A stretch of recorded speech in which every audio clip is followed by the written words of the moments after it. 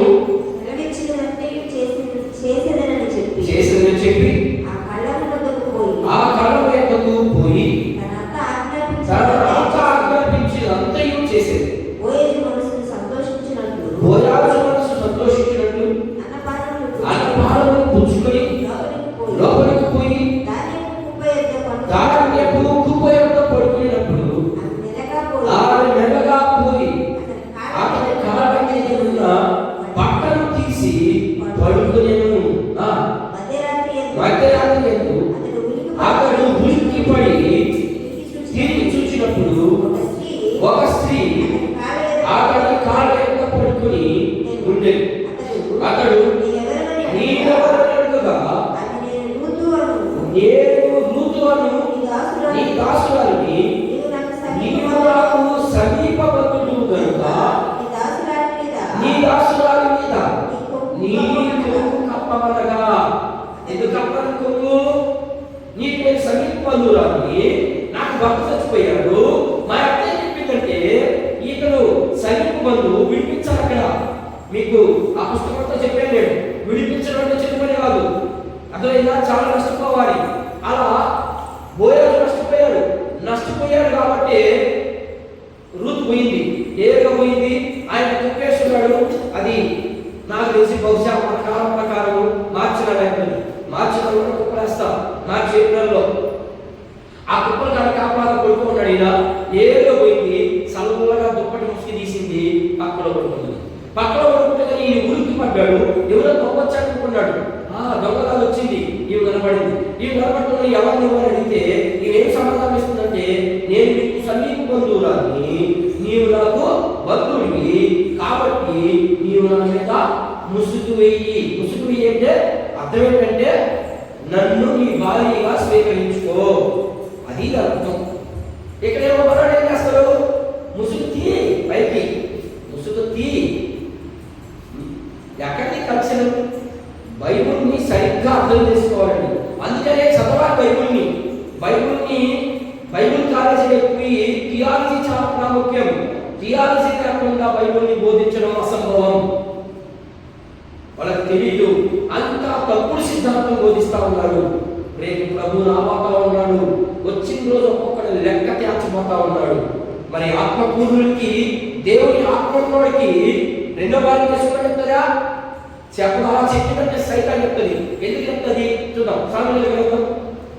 ఆత్మ దేవుడు ఎలా ఉంటాడు చూద్దాం. సామెతల గ్రంథం 5వ అధ్యాయం చూద్దాం. ఆత్మ లేనుడికి ఆత్మ ఏం చెప్తుందంటే, ఆత్మ లేనుడి కంటే దైవాత్మ ఉన్నోడికి, లేదా సాతానాత్మ ఉన్నోడికి, లేదా లోక సంబంధమైనటువంటి ఆత్మ కలిగినోడికి, ప్రభు వారి మనసు కలగకుండా చేసేవాడికి, ప్రభు తీర్మానం లేకుండా వచ్చేవాడికి ఎలా ఉంటుంది? చదువు. 5వ అధ్యాయం 18 నుంచి 20 వచ్చిన నీ ఏ చెప్తాడు? దేవుడు ఏం చెప్తాడు? నీ యవన కాలపు భార్యవా సంతోషించు, ఆమె అతి ప్రియమైన వేడి, అందమైన దుప్పి, ఆమె రంగుల వలన నీవు ఎల్లప్పుడూ ఎవరి గురించి మాట్లాడుతున్నాడు ఇక్కడ? దేవుడు మనకు అనుగ్రహించబడినటువంటి భార్య గురించి మాట్లాడుతున్నాడు. ఇప్పుడు ఇంకొక మాట చూద్దాం. 5వ అధ్యాయం 20 నుంచి 23 చదువు. నా కుమారుడా ఏంటంట? జాలస్య అంటే నీ భార్య కాదావి, నీ భార్య వల్ల నువ్వు ఇలా సంతోషపడతావు, ఇలా తృప్తి పడతావు. ఇప్పుడు నీ భార్య కార్యాల దగ్గరికి వెళితే, అంటే నువ్వు విడిచిపెట్టి ఒక దగ్గర అయిపోతే దాన్ని ఏమంటున్నాడు దేవుడు? జాస్తి. అంటే వ్యభిచారం కన్నా భయంకరమైనటువంటి పరిస్థితి. అంటే పెళ్లి కాకముందే చేసేదాన్ని జాగ్రత్తం అంటారు, పెళ్ళైన తర్వాత చేసేదాన్ని వ్యభిచారం అంటారు. ఇది జాస్తి. అంటే ఆమె పెళ్లి కాకుండా ఉన్నప్పుడు చదువు నా కుమారుడా జాస్త్రియలు నీవు ఎలా బద్ధుడివై ఉండు.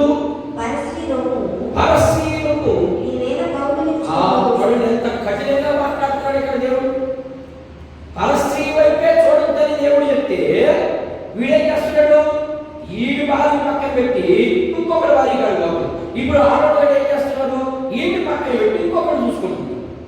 ట్రెండ్ మారింది. ఎందుకంటే చెప్పాను, భర్త చేయట్లేదు ఇప్పుడు, అంత భార్యనే.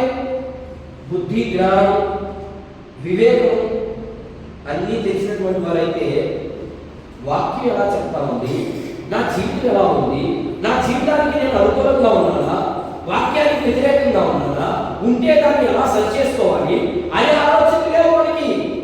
ఒకవేళ తప్పు చేస్తా ఉన్నాడు ఎవరైనా, వాడికి తెలియక పాపంలో పడిపోయాడు, పడకుండా ఎవరైనా పడిపోతాడు. పడిపోయినటువంటి వారిని ఏం చేయాలంట? బైబిల్ చెప్తా ఉంది. అన్ని పుస్తకాలు చదవాలి. మనం ఒక్క పుస్తకాన్ని చదివేసి ఓహో ఆహా అనుకుంటే కుదరదు. ప్రతి పుస్తకాన్ని చదవాలి, వినాలి. చదవకపోయినా మనకేమంటుంది? ఓపిక మనకి ఆటలు వస్తుంది. మన సమయంలో ఆ పొరపాటు చూసుకోవడం, వచ్చి బయటికి ఏదో నాలుగు మాటలు చెప్పడం, వెళ్ళిపోవడం కాదు. అది కాదు దేవుని పరిచర్య. దేవుని సేవలో ఉండకూడదు. దేవుని సేవ ఇంకా సేవ ఉండాలి. అన్ని తెలుసుకొని రావాలి. వీడేం చేస్తాడంటే ఇంకొక దాన్ని విడి చేసుకునేది వెళ్ళి దాన్ని తెలిసిన వీడు కూడా మనకు ప్రోత్సాహం. జాగ్రత్త. దేవుడు ఖచ్చితంగా ప్రతి ఒక్కరిని లెక్కలోకి తీసుకొస్తాడనే విషయాన్ని గుర్తుపెట్టుకోవాలి. ఇప్పుడు చూడు, ఇప్పుడు ఏం చెప్పండి ఆయన 20 వచ్చుగా చదువుతున్న కొంచెం నరుని మార్గములను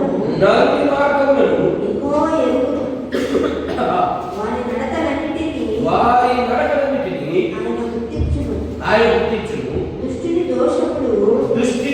దోషములు వారిని చిక్కులు పెట్టును. వాడు తన పాప పాశముల వలన బంధింపబడి ఏంటంట?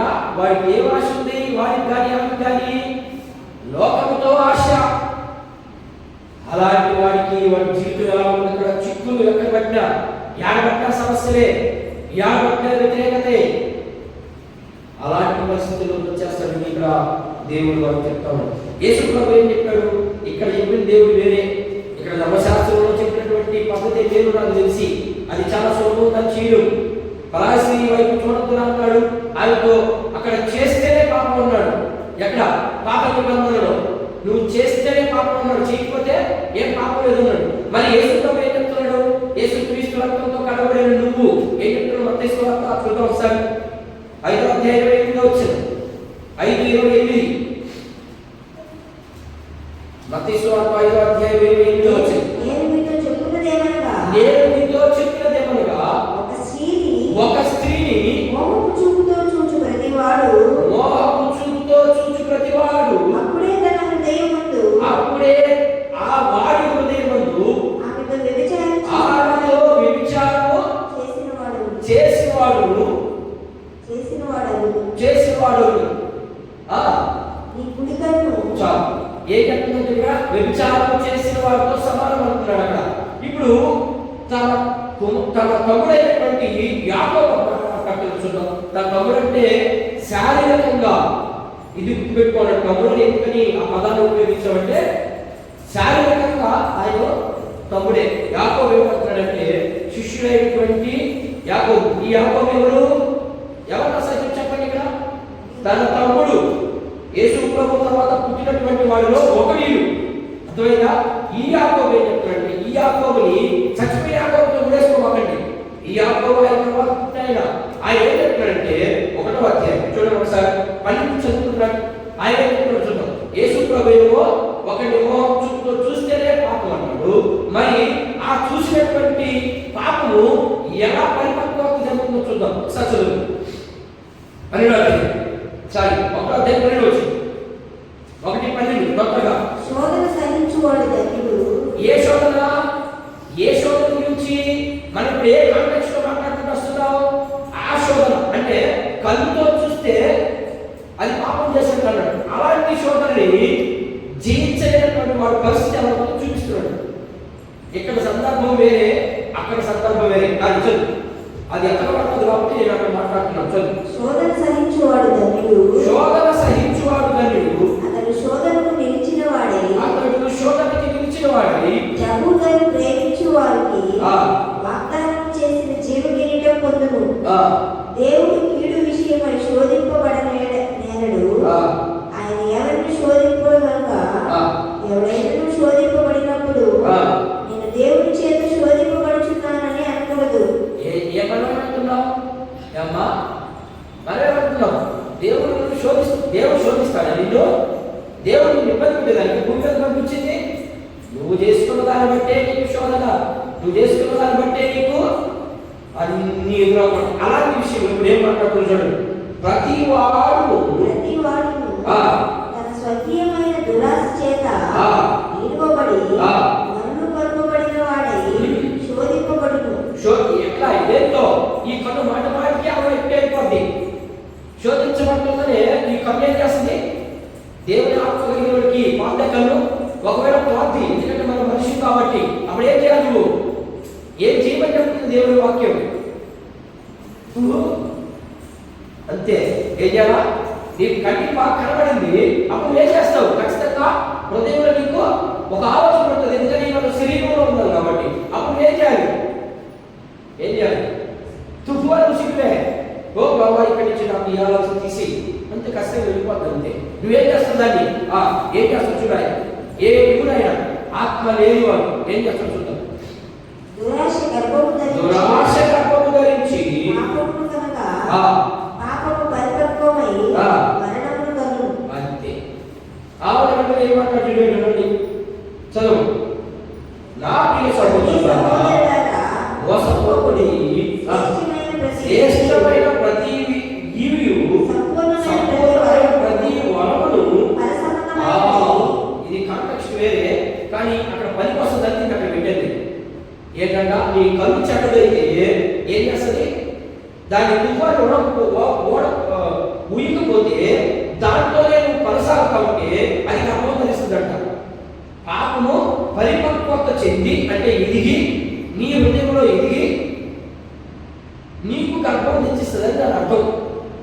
మరి ఎంత వికాసంగా చెప్పినట్టు మా పాస్టర్ ఆత్మకూరుడండి, మా పాస్టర్కి 2 భార్యలు వచ్చండి, దావీదుకు ఉన్నారండి 10 మంది, సొలొమోనుకు ఉన్నారండి 10 మంది, మోషేకు ఉన్నారండి 2. ఆయన చెప్పుకుంటాడు మరి పలికివాడు సొట్ట ఆడు ఎందుకు పెట్టాడంటే దేవుడు జనాలు పుట్టించాలని పెట్టించాడు. ఇప్పుడు ఖచ్చితంగా దేవుడు ఒకే వారి ఉండాలి.